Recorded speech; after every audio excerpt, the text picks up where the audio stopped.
कॅम्पच्या माध्यमातून विद्यार्थ्यांना कलागुणाची ज्ञान होणे गरजेचे. रेखा नेवे.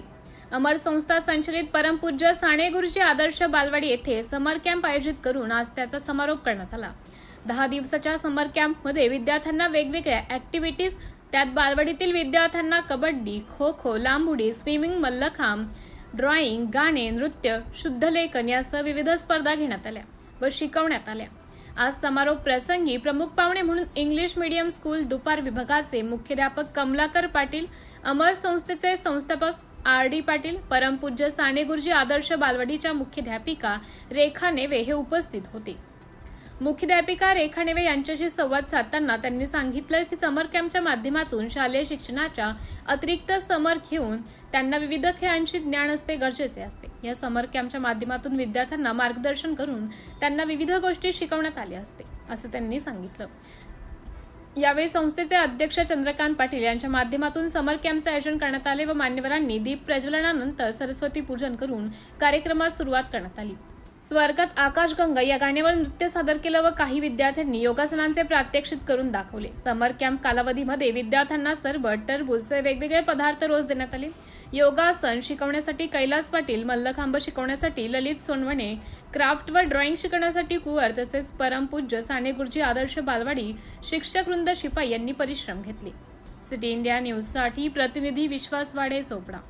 नमस्कार. अमर संस्था संचलित परमपूज्य साने गुरुजी आदर्श बालवाडीकडून समर कॅम्पचे आयोजन करण्यात आले होते. यामध्ये आम्ही समर कॅम्प घेण्याचा उद्देश असा, मुलांना सुट्या लागतात त्यावेळेस त्यांनी काय करावं हा मोठा प्रश्न आईवडिलांसमोर उभा असतो. ह्यामध्ये आम्ही बालवाडीचे मुलं असतील, पहिली दुसरीचे मुलं असतील, ह्यामध्ये घेण्याचा उद्देश असा की सुरुवातीला आम्ही योगा घेतलेला आहे. मुलांच्या तब्येतीकरता योगाची खूप गरज आहे. हल्ली लोक योगा करत नाही, व्यायाम करत नाही, TV समोर बसतात, मोबाईल बघतात, म्हणून आम्ही योगाचं आयोजन केलं. त्यामध्ये मल्लखांबसुद्धा घेण्यात आला.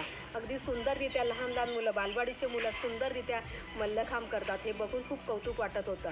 ह्यानंतर आम्ही क्राफ्ट आणि ड्रॉइंगमध्ये सुंदररित्या त्यांचे वेगवेगळ्या पद्धतीचे कलरिंग करून घेणे, वस्तू छोट्या छोट्या का असे ना पण खूप सुंदररित्या आमचे कला शिक्षक होते, तज्ज्ञ शिक्षक, यांच्याकडनं आम्ही बनवून घेतले. त्यानंतर आम्ही डान्स, आमच्या सर्व शिक्षिका मिळून आम्ही डान्स बसवला. शालेय डान्समध्ये मुलं असा भाग घेत नाही, पण सर्व मिळून एकत्ररित्या खूप छानरित्या त्यांनी डान्स घेतला.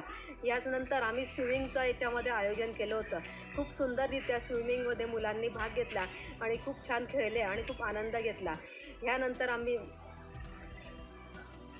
स्टोरी सांगणे आणि बौद्धिक खेळाचं आयोजन याच्याकरता, मैदानी खेळ मुलं खेळतच नाही, म्हणून आम्ही मैदानी खेळ खेळण्याकरता बौद्धिक खेळ, बुद्धीला देखील चालना मिळते आणि घरी जाऊन तशाच्या तशा पद्धतीने ते सांगतात. बोधपर गोष्ट, त्या गोष्टीचं मुलं वाचन करत नाही, म्हणून आम्ही दुसरीच्या मुलांना पुस्तकं वाचायला दिली आणि पुस्तकातून वाचून त्यांनी स्टोरी सांगितली. आणि तसेच शुद्धलेखनचं पण आम्ही आयोजन केलं. मुलांनी इतकं सुंदररित्या शुद्धलेखन लिहिलं, खूप छान केलं. अशा पद्धतीने आम्ही हा समर कॅम्प आयोजित केला होता. आम्हाला पालकांनी भरपूर साथ दिली. अशाच पद्धतीने त्यांनी साथ द्यावी एवढी नम्र विनंती.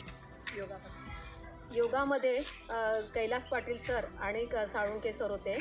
मल्लखांबमध्ये ललित सोनवणे सरांचा खूप मोलाचा वाटा होता. त्याच पद्धतीने क्राफ्ट टीचरमध्ये आणि ड्रॉइंग टीचरमध्ये कुंवर सरांचा मोठा मोलाचा वाटा होता आणि आमच्या सर्व शिक्षिका यांचा देखील खूप मोलाचा वाटा होता.